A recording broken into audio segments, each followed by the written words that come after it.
There comes a moment in every soul's journey when heaven whispers your name. You feel it before you understand it. That tug in your chest when the world goes quiet for just a second. The same thought keeps circling back no matter how far you run. That quiet voice saying, "It's time." Maybe you've brushed it off as coincidence, or maybe you've wondered if you're just imagining it, but deep down, you know something is shifting. That isn't random. That's Jesus calling, not with thunder or lightning, but with that still, piercing tone that cuts straight through the noise of your life. He's been watching every storm you faced, every night you questioned your worth, every time you told yourself you were done, and he's saying, "I'm not done with you yet." There's a divine interruption happening, and it's not by accident that you're hearing this right now. The same way he called Peter while he was covered in fishnets and doubt, the same way he spoke to Saul when his heart was full of confusion. He's calling you right here, right now, in the middle of your ordinary day. You might not be standing by the sea, but you're standing at a crossroads. He's not waiting for you to be perfect, cleaned up, or holy enough. He's just waiting for you to be open. Because when Jesus calls, he doesn't ask for your resume, he asks for your heart. He asks for your yes. This call isn't always loud. Sometimes it's a whisper you feel deep in your gut, the kind that makes you pause mid-scroll, mid-commute,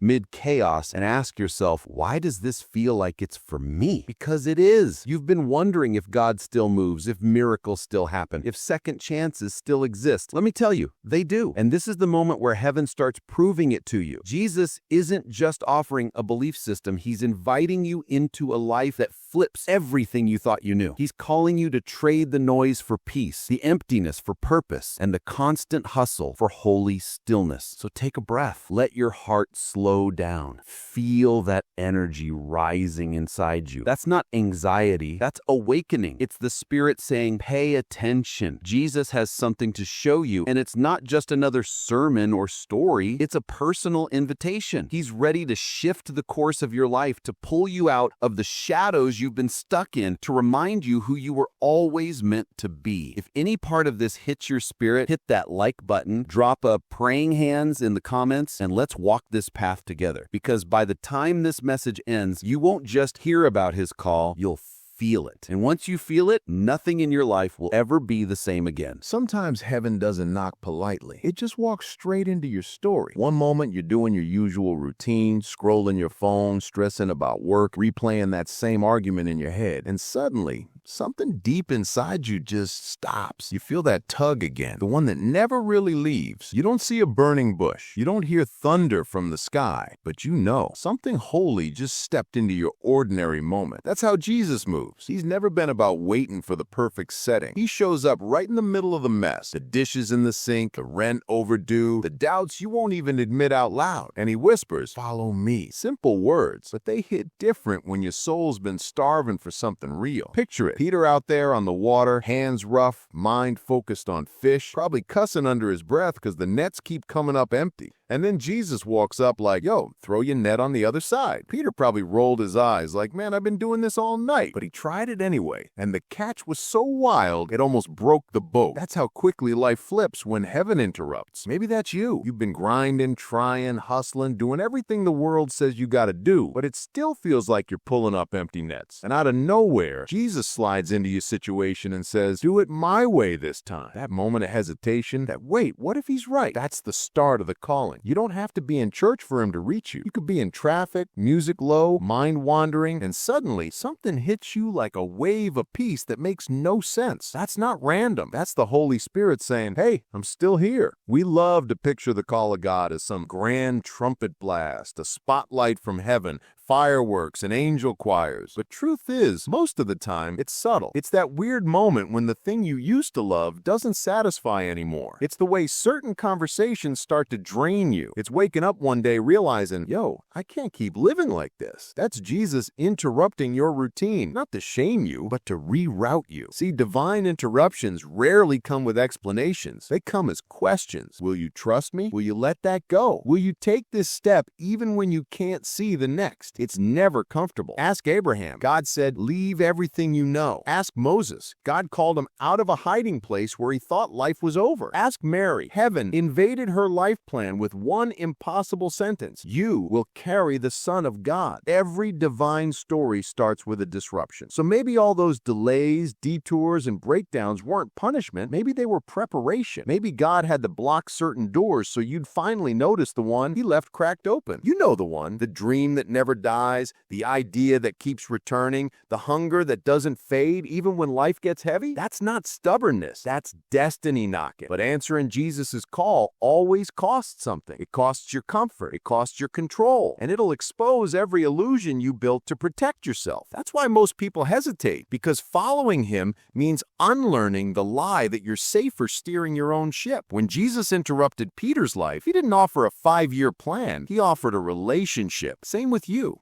He's not saying, here's exactly what's next. He's saying, walk with me and watch. And yeah, that can feel wild, because the moment you say yes, everything ordinary starts feeling too small. Friends start acting different. Old habits don't fit right. Your spirit starts craving truth like oxygen. That's the transition zone, the in-between where heaven is stretching you for what's coming. If you're feeling that right now, pause and breathe. That tension is proof you're growing. Drop a prayer in the comments if you've ever felt that strange pull, like you're standing at the edge of something big, but you can't see what's next. That's exactly where God does his best work. Sometimes he uses silence to get your attention. You pray and it feels like nobody's answering, but really, he's rearranging things behind the scenes. He's cutting ties you didn't have the strength to cut yourself. He's setting up divine connections that haven't even entered your timeline yet. It's all part of the interruption. You see, when heaven calls, it's not an invitation to do more. It's an invitation to become more. And that's why you can't ignore it, because deep down, you already know the life you've been living isn't the whole story. You were built for something eternal. Remember Jonah? Dude tried to outrun God's call, booked a ticket in the opposite direction. Didn't end well. Not because God was mad, but because purpose has a way of finding you again, even in the belly of a storm. That's mercy, not punishment. It's God saying, you can fight me all you want, but I'm not giving up on you. So if your world's been shaking lately, if doors are closing, people leaving, plans falling apart, chill for a sec before you panic. That could be Jesus clearing space for what he's about to build. He doesn't share territory with confusion. Sometimes he'll let your plans crumble so you'll finally reach for his. And when you do, everything changes. Not instantly, but inevitably. You start noticing divine patterns. You catch random reminders, verses, songs, strangers saying exactly what you needed to hear. That's heaven confirming the call. That's your sign that this interruption is sacred. You ever notice how Jesus always saw people before he fixed them? Like Zacchaeus up in the tree? Jesus didn't say, get your act together. He said, come down. I'm eating at your house tonight. That's the vibe. Grace first, transformation later. He's doing the same with you. He's not waiting for you to be holy. He's showing up in your chaos and saying, I choose you anyway, because that's who he is. The God who walks straight into messy rooms and calls them miracles in progress. So maybe today's interruption, that uneasy feeling, that sudden shift, is his way of saying, I'm closer than you think. Let it sink in. You're not crazy. You're being called. And if you're hearing this, it means you're right on schedule. Jesus doesn't miss appointments. He shows up exactly when your heart's tired enough to listen. And when you finally whisper back, all right, Lord, I'm listening, heaven moves. Not because you earned it, but because you answered. You might think you're late. You're not. You might think you blew your chance. You didn't, because grace doesn't expire. It just waits for your yes. So here's what I want you to do. Take the next few seconds, close your eyes if you can, and just breathe. Whisper his name. That's it. No fancy prayer, no perfect words, just Jesus, I'm here. Feel that? That warmth rising in your chest? That sudden peace that feels almost electric? That's him responding. That's the creator of the universe saying, I've been waiting for this conversation. And listen, if you've been doubting whether you're worthy of a call, stop right there. He called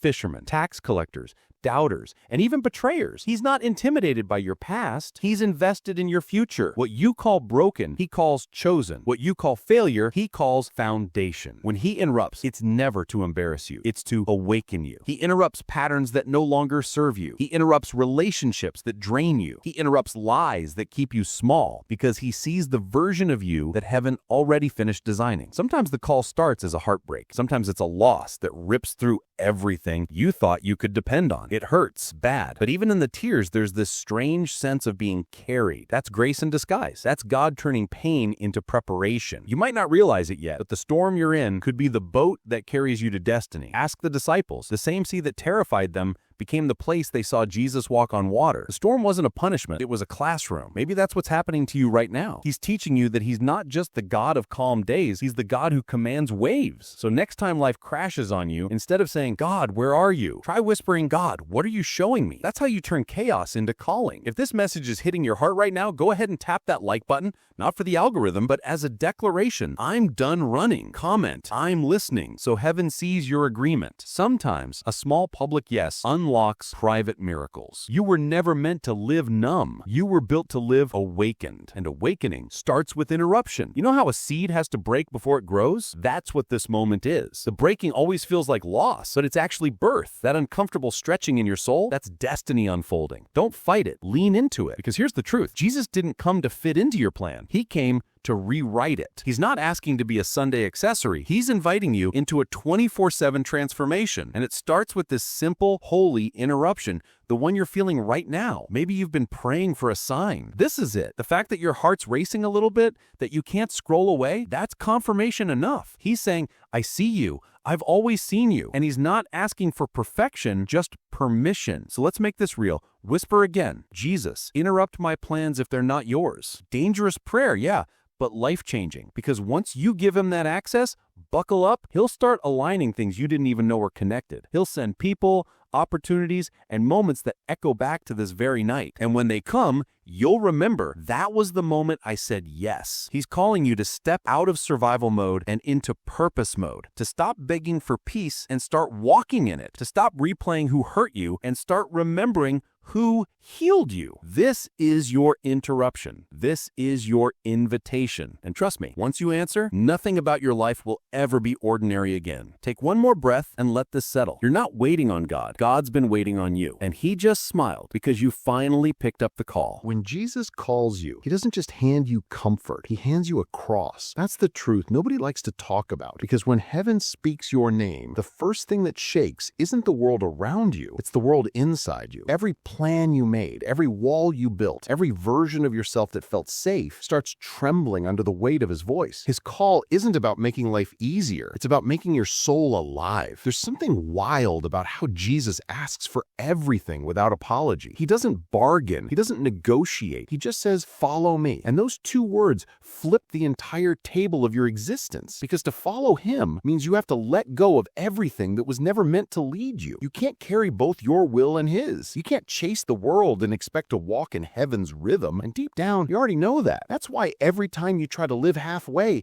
you end up exhausted, because compromise drains the spirit faster than sin ever could. When Jesus called the disciples, he didn't offer them fame or clarity, he offered them trust. He said, "Leave the nets, leave the boat." Translation, leave what defines you, and I'll show you who you really are. That's the part people forget. His call always requires a trade. He'll ask for the thing you think you can't live without, not to hurt you, but to prove you never needed it to begin with. Sometimes he asks you to give up a relationship you swore was the one. Sometimes he asks you to walk away from a dream that once looked holy, but quietly became an idol. And sometimes he just asks you to be still, to stop fixing, stop forcing, stop figuring out how to be your own savior. That's surrender. And yeah, it's terrifying, because surrender means losing the illusion of control. It means trusting a plan you can't see yet, letting go of people who don't understand where you're headed, and walking into a future that makes no logical sense. But that's where faith lives, in the tension between what you can't explain and what you can't deny. If you're listening right now and thinking,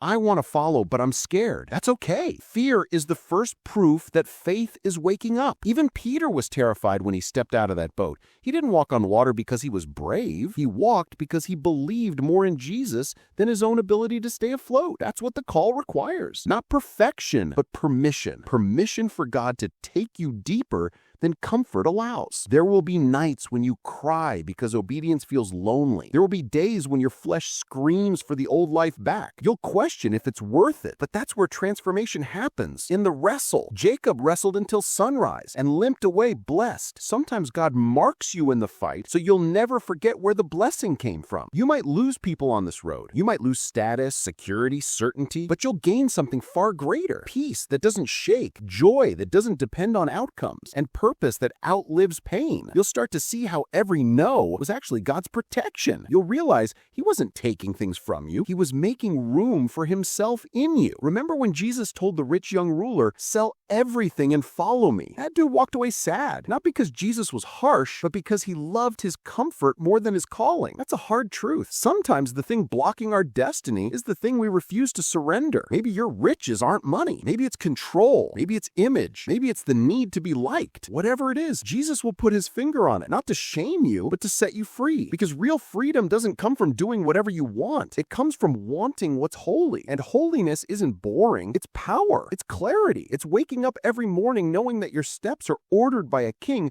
who never loses track of his kids. Here's the secret. Obedience always precedes revelation. You won't see the whole picture until you take the first step. Moses didn't see the Red Sea part until he lifted his staff. Abraham didn't see the ram until he raised the knife. Faith always moves first. That's how heaven works. Action unlocks answer. Maybe you've been waiting for God to explain before you obey. But what if he's waiting for you to obey before he explains? He's not hiding details to frustrate you. He's testing your trust. Because if he gave you the full plan up front, you'd never need faith, just logic. And Jesus didn't die for logic. He died for love. Love that believes even when it can't see. Love that walks even when the road disappears. Love that says, even if I lose everything, I still have you. And that's enough. That's what the call requires. Radical trust. And in a world where everyone's chasing proof, that trust looks insane. People will question you. They'll say you've changed. And they'll be right. You can't walk with the light and still live like the dark. But hear me, God never subtracts without multiplying later. When you give him your comfort, he gives you character. When you give him your fear, he gives you authority. When you give him your plans, he gives you destiny. It's never a loss. It's an exchange. And while the world might not clap for you, heaven does. Every time you say no to what's toxic, angels celebrate quietly. Every time you forgive when it still hurts, you sound like Jesus. Every time you keep trusting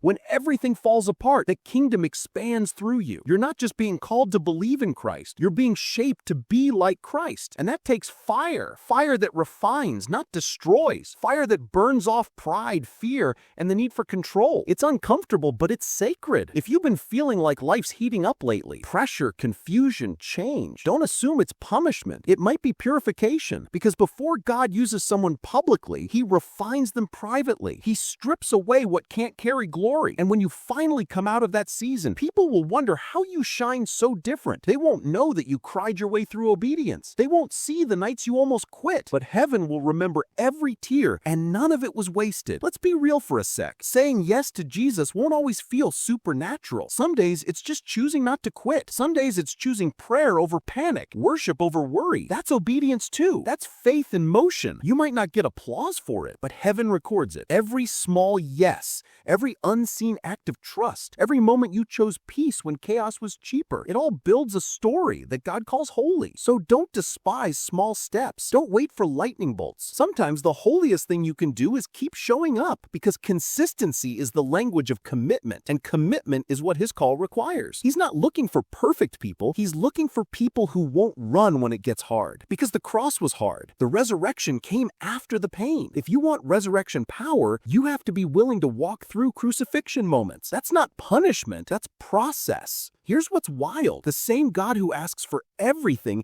gives you strength to give it. He never demands what he won't supply. You don't have to muscle your way through surrender. You just have to be honest. Tell him, Lord, I'm scared, but I trust you more than my fear. And you'll feel it, that peace that shows up mid-tears, mid-chaos, mid-goodbyes. That's the Holy Spirit confirming you're right where you're supposed to be. Look, I get it. The call can feel heavy, but don't forget who's doing the calling. The same Jesus who walked on waves is the one walking beside you. He's not shouting from the shore, "Figure it out." He's saying, "Keep your eyes on me.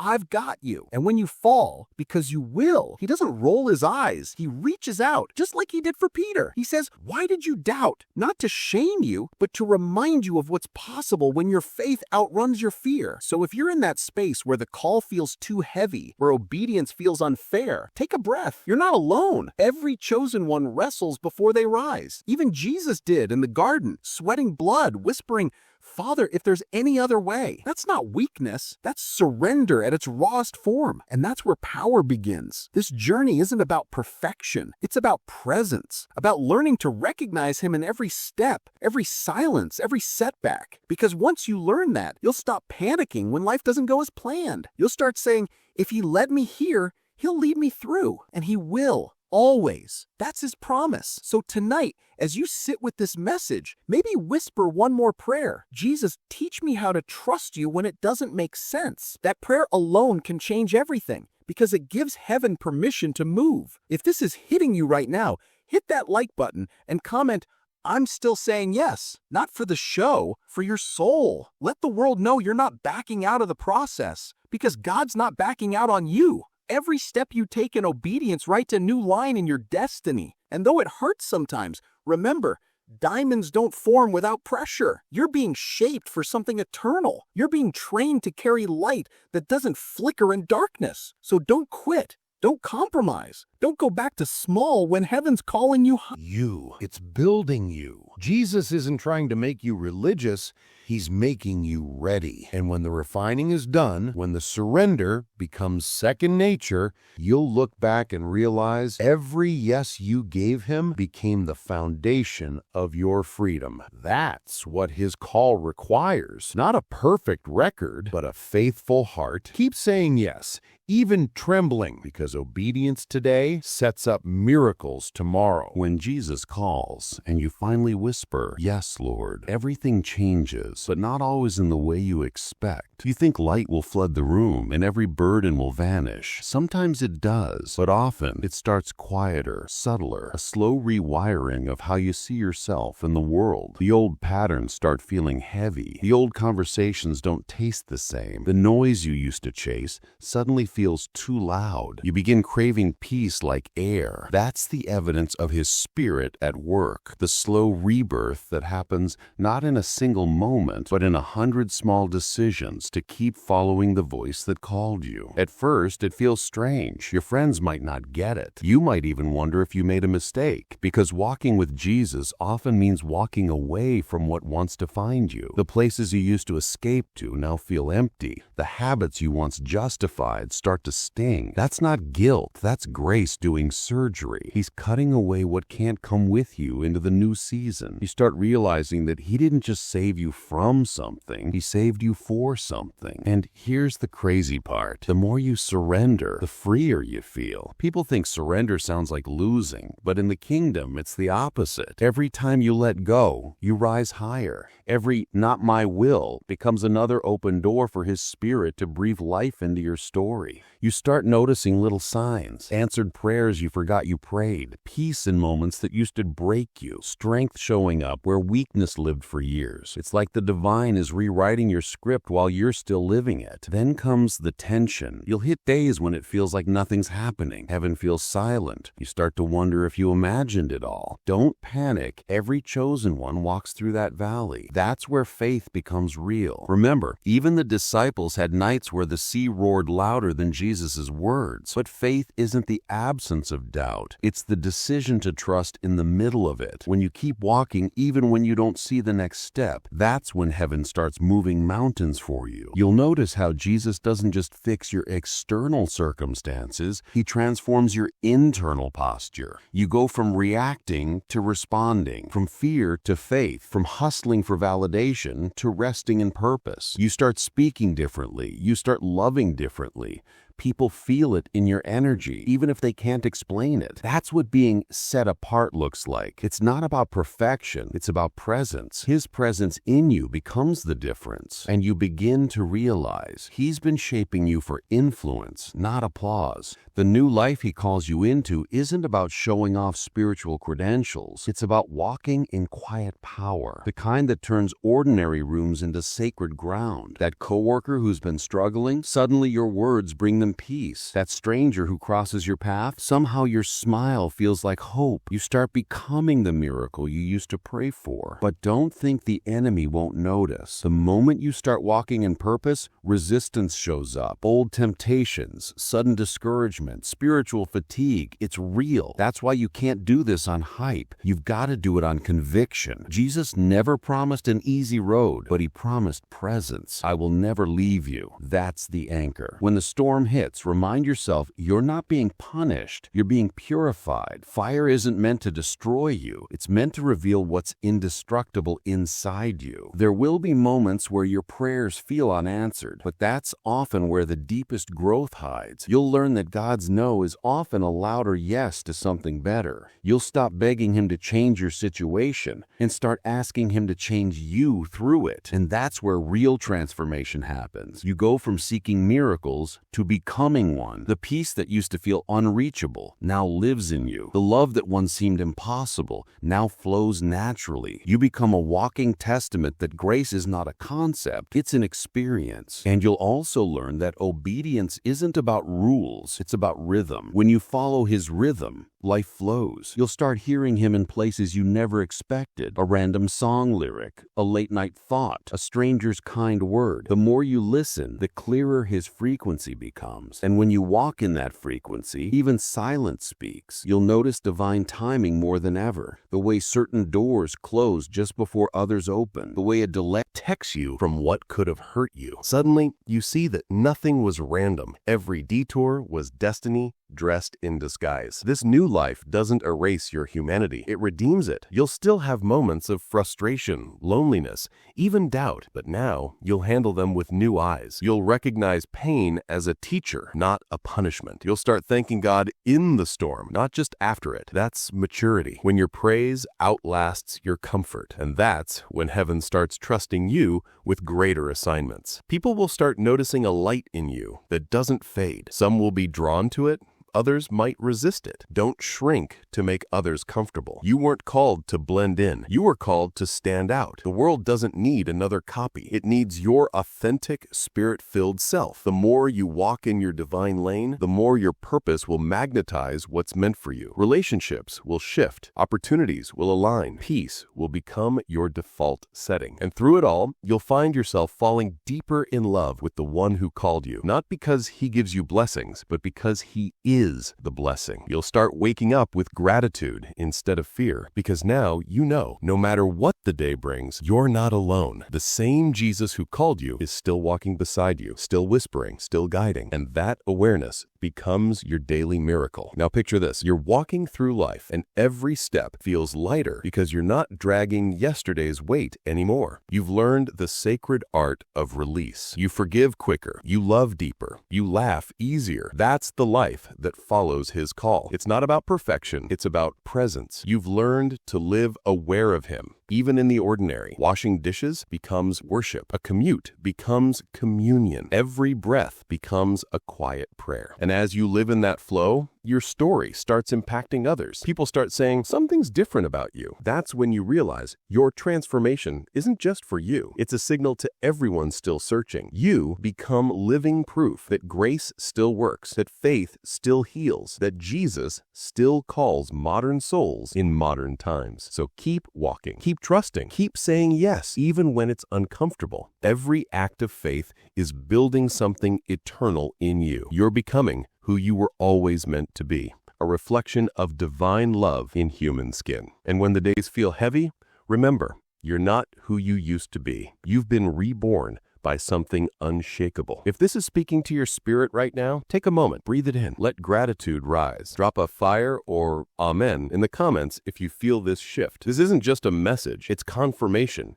You're living proof that when Jesus calls, he doesn't just change your direction, he changes your definition. And soon, In the next part, you'll see what happens when this new life collides with divine destiny, when your yes turns into purpose, and purpose turns into impact, because the life that follows his call is just the beginning of the mission he's preparing you for. There comes a moment in every believer's story when the light hits a little differently. You're no longer chasing signs, you are one. That's where we are right now. The storm has settled, your spirit has matured, and you can finally hear the whisper underneath the noise.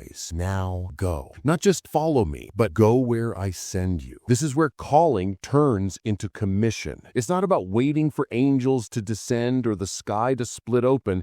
It's about realizing that heaven already lives inside you. You've been trained through trials, refined through heartbreak, and molded through moments when you almost gave up. Every tear was a seed. Every valley was a classroom. And now the voice that once called you out of darkness is calling you into destiny.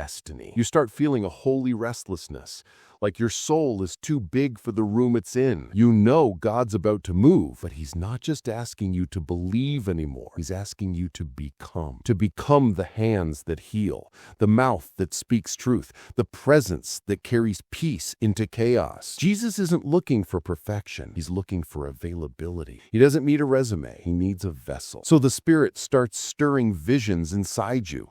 Maybe it's a creative dream you buried years ago. Maybe it's a passion to help people no one else notices. Maybe it's simply to love your family better, to forgive what broke you, to shine where life tried to dim you. That's the call. And the moment you say yes, heaven starts orchestrating things you can't even see yet. People begin crossing your path who carry keys to doors you didn't know existed. Random opportunities start aligning like puzzle pieces. It's divine choreography. But make no mistake, the calling will cost you. Purpose always comes with a price tag. It'll demand courage on days when fear feels louder than faith. It'll require obedience when logic screams no. Sometimes it'll mean walking alone, misunderstood, doubted by people you love. But that's how you know it's real. If it didn't stretch you, it wouldn't change you. Jesus himself walked that road. He carried a cross before he wore a crown. And when he looked out from that cross, he saw you. That's why your calling carries such weight. It's connected to that same love. You're not just living a life, you're continuing his legacy. You're part of the story that's still unfolding 2,000 years later. When you start walking in your assignment,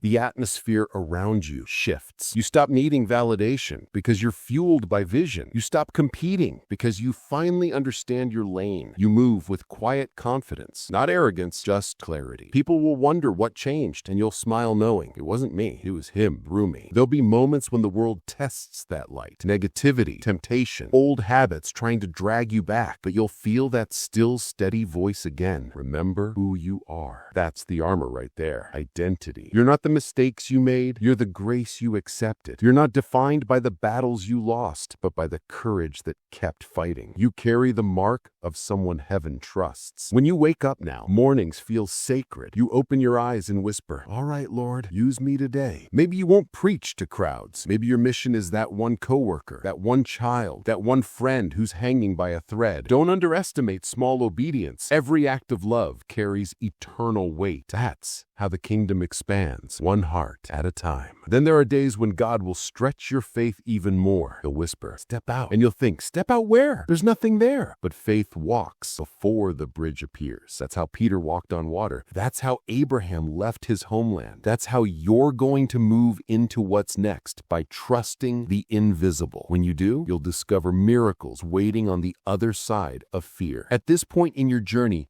you start realizing that being chosen isn't about being special. It's about being surrendered. The same Spirit that raised Jesus from the dead is now alive in you. That means power isn't something you chase. It's something you carry. So when you walk into a room, darkness trembles. Not because of you, but because of who walks with you. Pause for a second. Feel that. That heat in your chest. That surge of faith rising. That's not hype. That's confirmation. Heaven saying you're ready. You don't need to have it all figured out. Just start where you are with what you have. Speak hope. Live love, walk truth. That's ministry. That's the kingdom in motion. And when doubt creeps in, because it will, remember your receipts. Remember every time God showed up when he shouldn't have. Remember the accident that didn't take you, the depression that didn't drown you, the heartbreak that didn't harden you. Those moments weren't random. They were rehearsals for the mission. You were being trained for the table you're about to sit at. As you move forward, you'll notice new levels of peace, not the kind that avoids storms, but the kind that sleeps through them. You'll walk into hard seasons and realize you're not reacting the same. That's spiritual maturity. You've learned that your foundation isn't circumstance, it's Christ. And when that revelation sinks in, fear loses its grip completely. Some of you watching this right now, you can feel the Holy Spirit stirring, as if the words are echoing your own story. That's because they are. God's been chasing your heart for a long time. This video didn't just pop up. It's divine timing. He's reminding you, I haven't forgotten what I promised you. I'm still writing your story. Take a breath. Lift your head. This is not the end. It's the beginning of the rest of your calling. The season you're stepping into will require a bolder faith, but it'll also reveal a deeper joy. Jesus isn't calling you to survive anymore. He's calling you to thrive, to live like someone who knows heaven backs them up, to wake up with expectancy instead of anxiety, to move like someone carrying divine authority. From this point on, everything changes. Not because life gets easier, but because you do. You're more grounded, more focused, more spirit-led. You'll stop chasing the next big thing and start cherishing the small, sacred things. You'll learn that success in God's eyes isn't measured in likes or followers. It's measured in faithfulness. Did you love well? Did you obey even when it cost you? Did you trust when you couldn't see? Those are heaven's metrics. And when weariness hits, and it will, come back to the source. Find quiet. Put on that worship song. Whisper his name. He'll meet you there every single time. That's the beauty of this relationship. No matter how far you wander, he's always a whisper away. Before we close, I want you to picture something. You're standing on a hill at sunrise. The air is cool, the sky just starting to glow gold. Behind you lies everything you've survived. Ahead of you, everything he's promised. And Jesus stands beside you, smiling. Not the distant, untouchable Christ you once imagined, but the friend who walked you through every valley. He looks at you and says, now that you've seen me, go show them. That's it. That's your call. Not to impress, but to impact. Not to shout louder, but to love deeper. To carry his light into every dark place you step into. Because the world's not changed by perfect people, it's changed by willing ones. If you feel that fire inside, that holy nudge that says, this is for me, don't let it fade. Type, I'm ready in the comments. Share this with someone who's been doubting their worth. Hit subscribe if you want to keep walking this road with us, because this isn't just content, it's community. It's a gathering of people answering the same call. And as the music rises and the screen fades, let this truth settle deep in your spirit. Jesus didn't just call you out of darkness to stand still in the light. He called you to carry that light into your home, your city, your generation. You're not waiting on a move of God. You are the move of God. And the world is waiting to see what happens next when you finally believe it. And as this message comes to an end, let your heart stay open. Don't rush back into the noise just yet. Sit in this stillness for a moment. Feel that warmth in your chest, that quiet stirring. That's not emotion, that's presence. The same spirit that moved across the waters at creation is moving in you right now. Jesus isn't somewhere far off. He's right here whispering, I chose you on purpose. Every failure, every delay, every tear was woven into this moment so you could finally know who you are. Beloved, redeemed, unstoppable in grace. If this spoke to you, don't let it stop here. Carry it. Let it reshape how you see yourself and how you move through the world. Be bold enough to walk in love when hate is easier. Be kind when no one's watching. Forgive when it still hurts. That's where his power shows up. Not just in miracles, but in everyday mercy. If you felt that shift tonight, type Amen or I'm ready in the comments. Let this community know you're standing in faith with us. And if you haven't already, hit subscribe, not just to follow a channel, but to stay connected with a movement of souls